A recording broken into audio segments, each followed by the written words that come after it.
Ajouter des éléments qui ont déjà été évoqués tout à l'heure, mais juste une grosse alerte quand on parle de fermer cet équipement.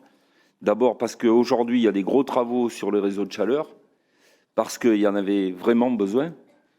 Et j'en veux pour preuve que plusieurs habitants se sont retrouvés cet hiver sans chauffage pendant plusieurs jours, qu'ils ont été obligés de se chauffer à l'électrique et donc d'avoir des factures qui bondissent sans avoir de compensation particulière.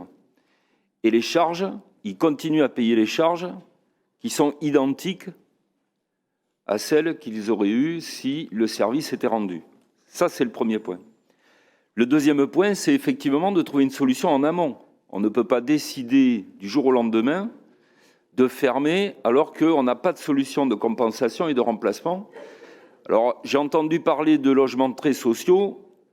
Il y a ça, mais il n'y a pas que du logement très social. Il y a aussi du logement classique et il y a aussi des équipements sportifs. Il y a des écoles qui sont chauffées aussi par ce biais-là. Et donc, aujourd'hui, quand on parle de maîtriser certaines choses, je trouve que c'est un peu antinomique.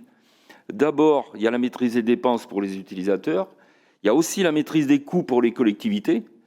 Donc, quand on a abordé tout à l'heure certaines délibérations qui parlent d'être volontariste, de faire des économies, de faire des actions pour améliorer l'existant, je pense que ça, il faut que l'on soit tous conscients qu'il faut réfléchir assez tôt à une solution de remplacement.